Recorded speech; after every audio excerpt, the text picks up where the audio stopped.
What's going on, guys? BossUp6 here, back to your video, and today I'm back at you with another CD collection update video.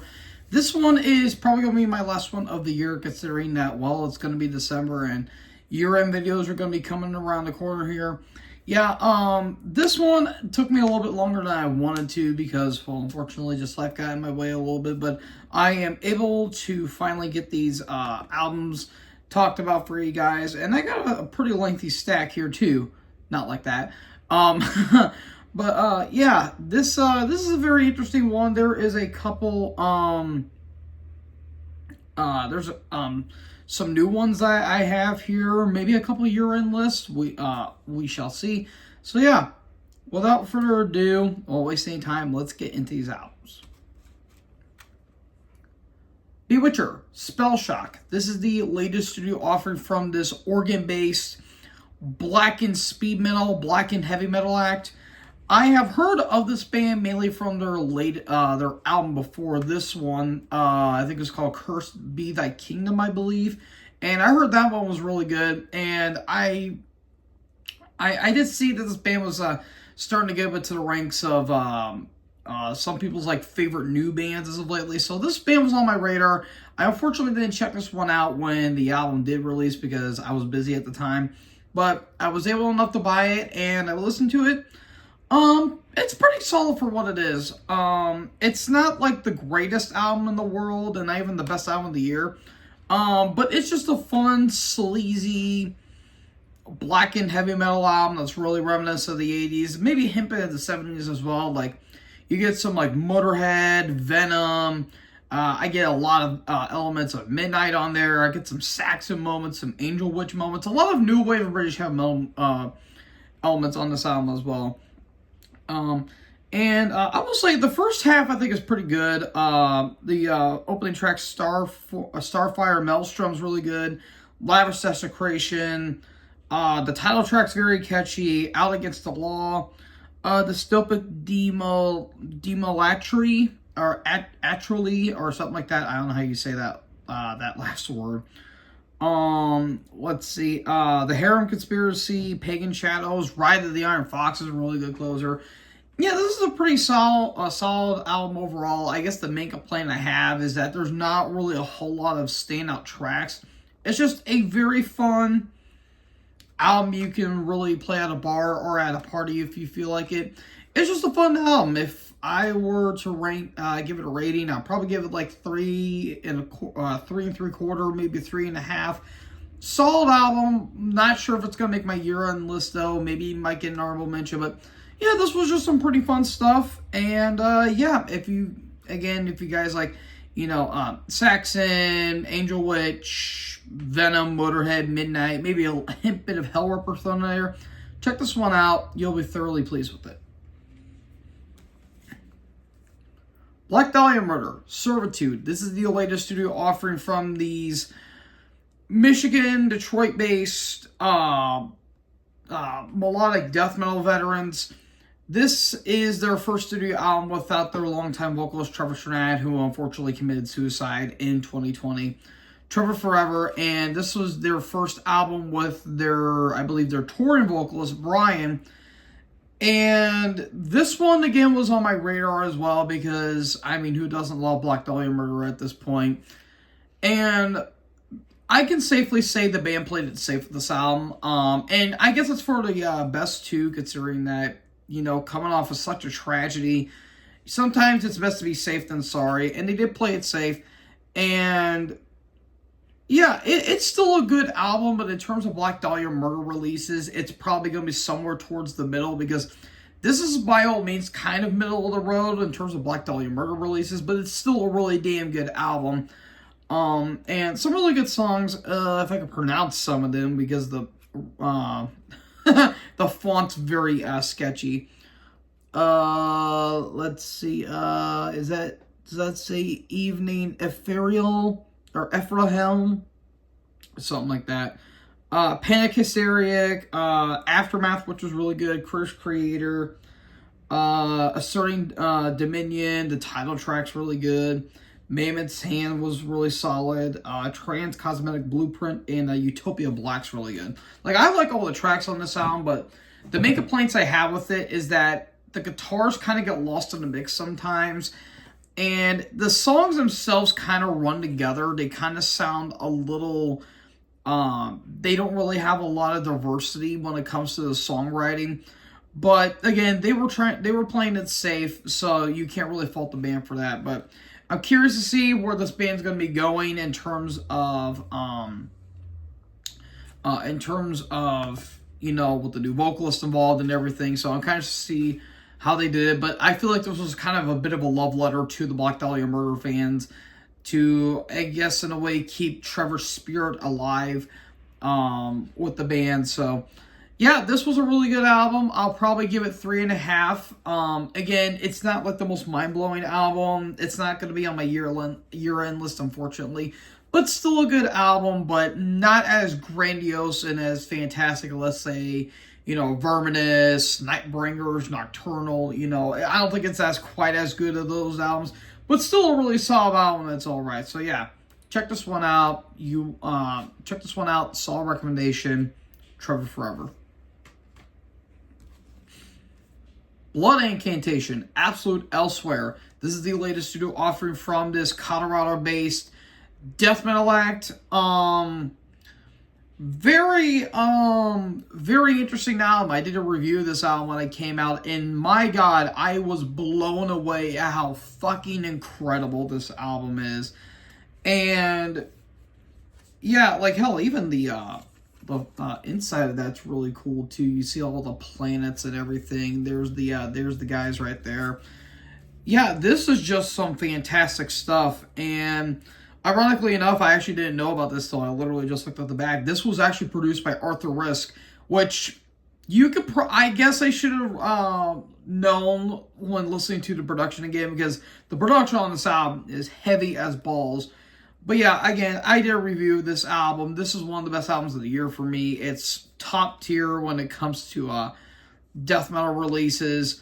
It's essentially if Immolation, Incantation, and Morbid Angel had a weird love connection with, I guess, Genesis, yes, Pink Floyd,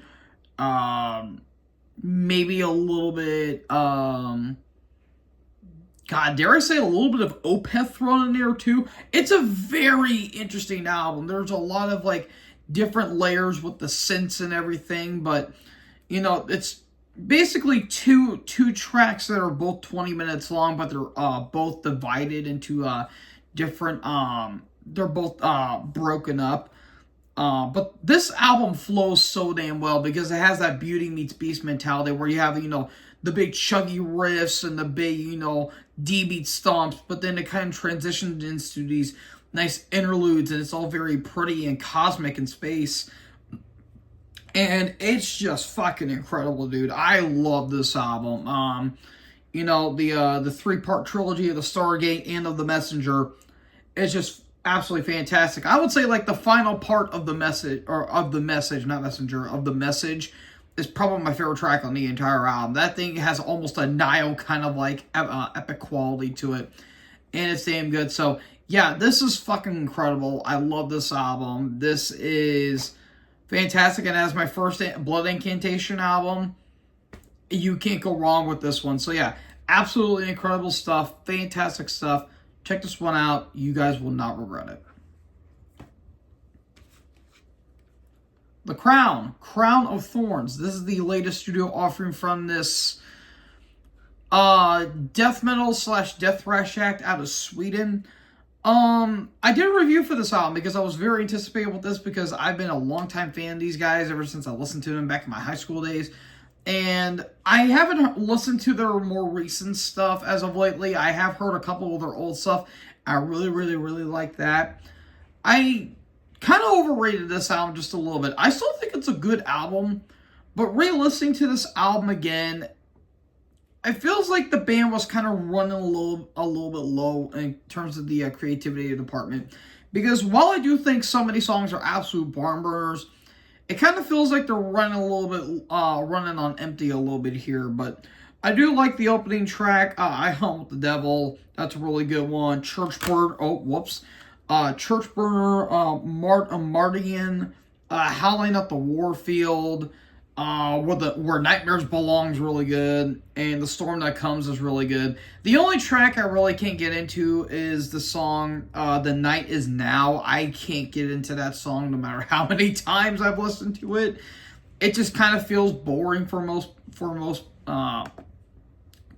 part. But I still think this is a good album. It's just, again, to me, it kind of feels like the band was starting to run a little bit low when it comes to the creativity and the songwriting. So, still a good album. I'll probably give it maybe 3.5 because I did give it a 4, but re-listening to it again, I took a half star off of it. Still a good album, but I don't think it's going to be on my year list. But if you guys like The Haunted, maybe, God, dare I say, a little bit of Testament thrown in there, maybe some Megadeth, you'll like this album. So yeah, solid recommendation. Check this one out. Form your own opinion. Dokken, Under Lock and Key. This is the, I want to say, third studio album from this California hard rock, heavy metal, glam metal act, if you want to be, like that. Actually, no, this is their fourth studio album, my bad. I keep forgetting that Breaking the Chains wasn't listed as Don Dokken, but it's counted as Dokken, so apologies for that. But yeah, this is the fourth studio album overall from this band. And in terms of the hair metal and the glam metal scene, I think these guys are one of the best to come out of it. I would kind of put like early Rat up there, even though we shit on them now. Early Motley Crue was solid for their time. I would probably say Cinderella is another one I would put up there. But I feel like Dokken was kind of the best of the bunch in my opinion because, good Lord, George Lynch's guitar tone. Say how you want to say about the guy now, and especially the whole breakup a little bit after this album. But the dude's guitar tone can decapitate fields if it wants to, because the guitar tone of this album is so damn good, but the production's very lush and still heavy, though. Like, you have classics like In My Dreams, of course, Unchained Tonight, one of my all-time favorite Dokken songs. But you also got some fantastic tracks like The Hunter, Lightning Strikes Again's fantastic, Will the Sunrise is awesome, Don't Lie to Me, Till the Living End, Jaded Heart. The only two tracks I can't really get into is Slipping Away and It's Not Love. I like not Jaded Heart. Slipping Away is more like the ballad track on this entire album, and I'm not really too fond of ballads. But even that can't really take away how absolutely kick-ass out this was.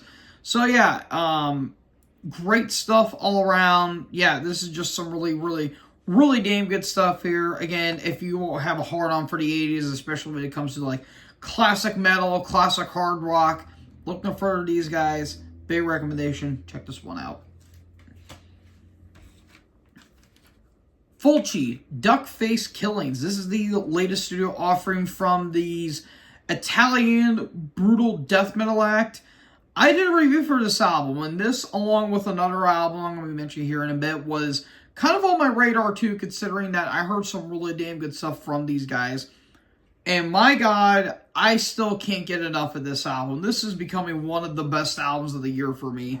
This is just in-your-face, brutal death metal with some horror samples. It's essentially if Suffocation and Mortician had a love child, essentially. Even though, if you want to be technical, Mortician is kind of a brutal death metal band. They have some grindcore moments, but I need to get into more Mortician, but I have heard samples of them. But yeah, there's some moments that really remind me of Suffocation on this album. And just fantastic tracks throughout, like Vile Butchery is awesome, A Blade in the Dark, Fucked with the Broken Bottle is awesome, Morbid Lust, let's see, the title track, Sadistic Murder, Stabbed, Gutted, Loved is pretty cool, Rotten Apple, Human Scalp Collection. Like, the songs on this album are awesome, and this is all based on the, on obviously the Fulci movie, The New York Ripper, which I still haven't watched yet. But yeah, this is just fantastic stuff. I love the production on this album. The production's really damn good. It was actually produced by the band. It's going for a little bit of that more raw sound to it, but in a bit of a modern, with an analog recording, or a digital recording, if you will. Yeah, this is just some killer stuff, pun unintended, obviously. This is some great shit. Absolutely fantastic stuff. Again, if you love Mortician, Suffocation, God dare I say, maybe some Pyrexia. I need to get into more Brutal Death, obviously, because those are like the only bands I really can get into as of late. But yeah, some great stuff. Maybe some Cannibal Corpse too. Yeah, this is some great stuff. This was also mastered by Arthur Risk, so Arthur Risk is all over the metal spectrum. So yeah, this is some great shit. Fantastic stuff. Big recommendation. Check this one out. In Flames, The Jester Race, or Black Ash Inheritance, whichever one you want to go for. Anyways, this is the debut album from these Swedish melodic death metal pioneers, because these guys, along with Dark Tranquillity, Soilwork, and what was the other one? Fuck, I know there was a fourth one I'm forgetting, but essentially the Peaceful Three. Even though I'm pretty sure there was another one. At the Gates. At the Gates is another one too. But anyways, my dumbass not knowing which one was which. Anyways, yeah, kids, remember when In Flames was a really good melodic death metal band as opposed to whatever the hell they're doing nowadays? Peppered Fur remembers, because I will say as a debut album, this is some damn good stuff. Now, granted, they would get a couple albums on, but this is just some really damn good stuff. And this is the, I believe the 2021 remaster as well. And I saw this at the record store. I'm like, you know what? Fuck it, I'll pick it up, because even though they've really shit the bed as the years went on, their early stuff is really damn good. Especially with the opening track, Moonshield's very good. The Jester's Dance, Artifacts of the Black Rain, Graveland, Dead Eternity. The title track's really good. Dead God in Me. And then you get to the Black Ash Inheritance, which I guess is kind of like side B of this whole thing. Goliath's Disarmed, or David's, and Gyroscope's pretty cool, or Gyroscope. Yeah, this is some damn good stuff. They would get better a couple years on. I think Horacle's a little bit of a better album. And I would kind of honestly say Clayman was a little bit better too than this one. But this was some damn good stuff. Again, if you guys like, you know, old school Swedish melodic death metal, look no further this album. This was some damn good stuff. Check this one out. Big recommendation. Megadeth. Peace sells, but who's buying? This is the second studio offering from these Bay Area thrash legends, and this is the remixed and remastered version. I believe this came out in 2004. Yeah, this came out in 2004, so this, I believe, is the one that doesn't have the Randy Burns mix, I believe. I've made my state claim when it comes to Megadeth. I'm not the world's biggest fan of them. I just mainly can't get into Dave Mustaine's vocals. But I will say, musically, I would argue as the best thrash band of all time. Because while I'm not a fan of Dave's vocals, he is arguably the greatest thrash guitarist of all time. I would say arguably. Like, yeah, James Hetfield's really good. Even though we give him shit. Gary Holt's a fucking riff machine. I would say Alex Skolnick, and especially Eric Peterson as of lately has been doing some good stuff. You know, Dave, in terms of like the technicality, I think is up there, if not the best in terms of technical style. But yeah, this was just some damn good stuff. I'm not going to deny this is not a classic, because it is. I mean, the opening track, Wake Up Dead, The Conjuring, the title track's great, Devil's Island, Good Morning Black Friday's an absolute banger. The only tracks I can't get into was the final three. They just don't click with me. Like Bad Omen, I ain't superstitious, in my last words. I can't get into those tracks personally, so I'm not saying this is like a best of compilation, because I kind of would say that Rust in Peace is a little bit of a greatest hits album in some ways, but this is damn good. I'm not going to discourage that. I won't discredit the band's, albums unless they're dog shit. But I will safely say this is the best one I have in my when it comes to Megadeth in my collection, because I am not a fan of 13 at all. This is some damn good stuff. It's a classic. You guys know it. I don't really need to talk more about this, but yeah, damn good stuff. Check this one out. Absolute classic. Oxygen Destroyer, Guardian of the Universe. This is the latest studio offering from this, I want to say, Seattle-based black and thrash / death thrash act. It's a little bit hard to describe this band's sound because it sounds like death thrash, but the vocals are blackened, so blackened death thrash, if you will. But I reviewed this album along with the new Fulci album, which came out in the same week as this one. This is one of the best albums of the year for me. I fucking love this album. I remember I was driving to the I was driving to go get my allergy shots, and I didn't realize I was nearly going 85 while listening to this album, because this thing is go for the throat speed and aggression when it comes to the riffs, because my god, this thing will shred your face off and then some. Even though there's some more groove-oriented moments, this thing is just full tilt boogie when it comes to the speed. Let's see, the title track, The Final Hope, has this really nice build to it. Gets right into the speed and aggression, which is fantastic. Drawing power from the empathetic Priestess of Tranquility. Shadow of Evil, which was the first song and the first single I heard, and I was instantly hooked. Thy Name is Legion. I love the chorus, like, Thy Name is Legion. Oh, that is a fantastic vocal hook. Eradicating the Symbiotic Hive Mind Entity from Beyond the Void. All these song titles fucking rule, in my opinion. Nightmarish Visions of the Devil's Envoy. Awakening the Malevolent Destroyer of the Heavens and Earth. Banishing the Iris of Sempiternal Temporosity. And Exterminating the Ravenous Horde of Perpetual Darkness and Annihilation.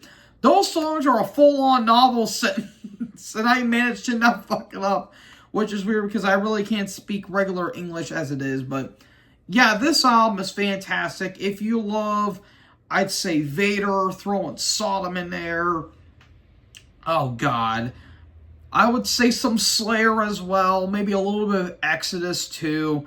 Yeah, this is killer stuff. Don't be shocked if I have this high in my year-end list, because holy shit, this thing is coming after you and then some. And look, it's Gamera. It's Turtle.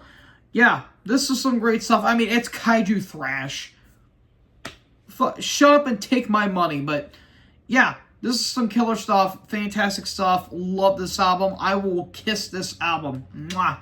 Because I can and I bought it, damn it. But yeah, this is some great shit. Nothing more, nothing less. Check this one out. Absolutely banger. Alright, now that I kind of calmed down a little bit, the next two albums I have are from British hard rock / heavy metal legends Queen, and their first one I have is their self-titled album, Queen 1. This is the 2024 mix, and this is some damn good stuff. Now, this is vastly different from the stuff they would do after their first two albums, mainly like Night at the Opera, Day at the Races, the Jazz album, all that stuff. This is basically Queen at their most proggiest around this time. Like, this is very much in the vein of, like, Rush, Genesis, I would say Pink Floyd around this time, too. Yeah, this is just some good stuff. And this came out, I think, in 1970, if I remember correctly. And it's just some damn good stuff. Like, the opening track, Keep Yourself Alive, is really good. Doing All Right. Like, my God, the vocals, harmonies, oh, my God. Freddie Mercury can make a guy cry with just how so smooth his vocals are. The Great King Rat's awesome. Matt the Swine's great.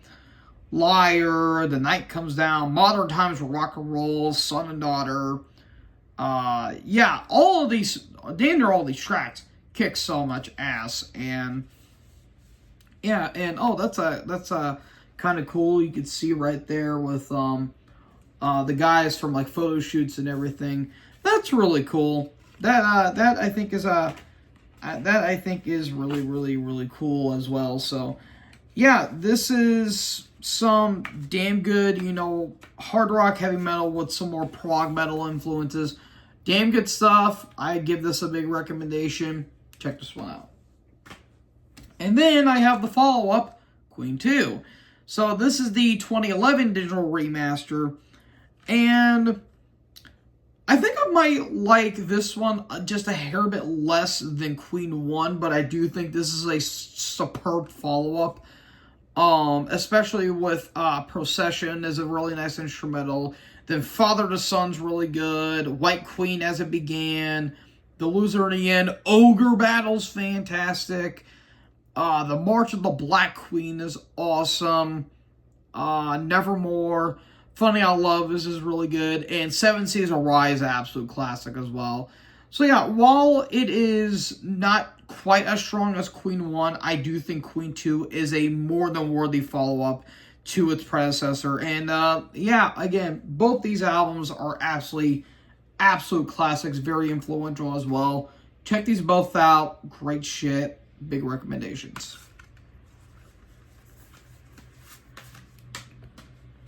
Alright, about 4 more after this one. Rip to Shreds, Sanshi. This is the latest studio offering from these California death metal act. Now, the origins of this band's a little wonky because I believe that these guys are Chinese American, I believe, or something like that. If I have that wrong, please let me know in the comment section. But this is, I believe, their 4th studio album. Yeah, it's their 4th studio album. And this is just absolutely fantastic. Like, I had this on my radar because I heard their last one, Jubian, was fantastic. And I heard this one's their best one. I can't really say which one's better because I haven't, I haven't listened to Jubian. But this one is absolutely killer stuff. The opening track, Into the Court of the Yanluang, however you say that word, absolutely fantastic. There's a lot of Morbid Angel and Cannibal Corpse vibes I get on this album. Force Fed, Sacrificial Fire, Visions of Darkness, Visions of Sin, Mirror of Darkness, Feast of the Deceased, A Horrendous Corpse Resurrection, Living in Effigy, Corpse how do you say that word? It's not brothel. It's Bethrol. I think that's how you say that word. Cultivating Towards Ascension. Perverting the Funeral Rites, Stripping from the Dead. I love that track in particular.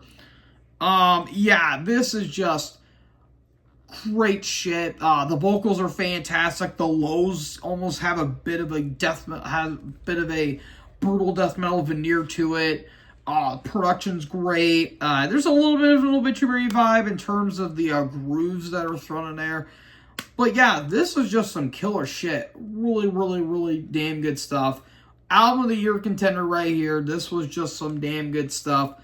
Great stuff by these guys. I might check their earlier output just to see if this one kind of lives up to the other ones. But yeah, damn good stuff. Love this album. Check this one out. Alright, then my third from the last one, Sentence, Crimson. This, I believe, is their 7th studio album that came out in 2000. And I believe this will be their second to last one before their final album, the Funeral album, that came out in 2005. Yeah, they're still, unfortunately, in this weird goth metal phase, and I'm sorry, this just did not do anything for me. I figured it was going to be decent, but I feel like this one was somehow worse than the Funeral album, because this one, I have no idea what happened, dude. Like, they just went down this weird stage that I just can't get into. Like, the songwriting on this album is just flat. It's very flat. It's uninspired. It just doesn't come off as natural. It's very derivative. And it sounds like the B-side to a Catatonia album. That's literally what it sounds like to me. Yeah, I'm not a fan of this album at all. Yeah, not for me personally. I wouldn't really give this a recommendation, but if you're into goth metal, you might have a hard-on for this one, but to me, I just came out flaccid, so yeah, I wouldn't really give this one a recommendation, but more power to you if you enjoy it. I just can't get into it. Testament, Practice What You Preach. This is the third studio offering from these Bay Area thrash legends. If you want to be technical, they're part of the, quote, Big Six instead of Big Four thrash. I feel like this album gets a lot more shit than it actually deserves because, yes, did this come after The New Order, which is an absolute classic. I still feel like this album was really damn good. Now, re-listening to this after I did my ranking, or I did my retrospective for Testament, I actually really did like this album. And re-listening to it again, I think it's solid. I think it's a pretty solid album. Now, there are a couple of bugaboos with some of the songs. There's some that I just don't get. But there's a lot of damn good tracks on this album. Like, the title track's one of my favorite Testament songs. That's a classic. Perilous Nation, Envy Life, Time Is Coming's awesome. Blessed in Contempt. Nightmare Coming Back to You is pretty cool. And Confusion Fusion has a bit of a jazz vibe to it, which is nice. Greenhouse Effect's really good. The only thing I can really complain is that the lyrics are a little bit cookie cutter, where it just goes, straight for politics and social political aspects, which they will be doing nowadays. Yeah, that can be a little bit much at points. But this was still a really damn good album. I like the album artwork. The album artwork's pretty cool too. And this was mixed and produced and actually recorded by Alex Perialis. So yeah, and this is the 2024 edition I have here. So yeah, I think this is a pretty solid album. I wouldn't say it's one of the best Testament albums. It'll probably be somewhere middle of the road. But I still think it's a good album. So yeah, damn good stuff. And yeah, I really would check out the title track in my opinion. Damn good stuff. I give it a recommendation. And finally, the last album, Undeath, More Insane. This is the latest studio offering from these New York death metal act. I have heard of this I've heard of this band, and I have heard that their last album, It's Time to Rise from the Grave, was a killer album. I only heard a couple tracks from that, and it sounded really damn good. I love the old school production, and it has a bit of an old school Cannibal Corpse vibe, which I thought was really cool. And then I heard this album was coming out. I'm like, okay, I need to check this album out because I feel like I'm missing out on stuff. And lo and behold, I did. But thankfully, I have this album. And my God, this thing is fucking incredible. I love this album. And the back of the album artwork looks pretty cool too. But look at that album cover. That album cover looks awesome. But yeah, there's a lot of thrashy bites on this album. And just fantastic stuff, like Beyond From Dead's great. The title track is awesome. Brandish the Blade's probably my favorite track. I just love the chugs on that song in particular. Disputitious Malignancy, that's great. Searcher for War. I actually had to look at the song titles on Metal Archives because, yeah, try reading that stuff right there. That's a little bit hard to read. Cramped Caskets, Necrology is really good. Let's see. Disattachment of a prophylactic in the brain? Fuck does that even mean? I don't even know what that means, but Bones Clattering in a Cave. That's a really damn good track. The only track I really can't get into, even though it's catchy, is the song Bounty Hunter.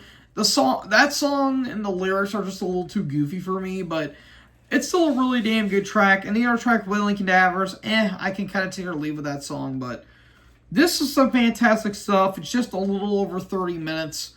And yeah, if you love old school Cannibal Corpse, I would say Obituary, maybe some Morbid Angel thrown in there. Maybe to a lesser extent some Death as well. You'll love this album. I sure as hell did. This was a fantastic listen from start to finish. And, yeah, some damn good stuff. Check this one out. Big recommendation. So, folks, that is it for all of my CDs. I hope you guys enjoyed this video. Make sure you guys leave a like, leave a comment, tap that big red subscribe button, and tap the bell so when I upload, you guys will be notified. Thank you guys so much for watching this video, and most importantly, join the herd. Talk to you guys next one. Peace out.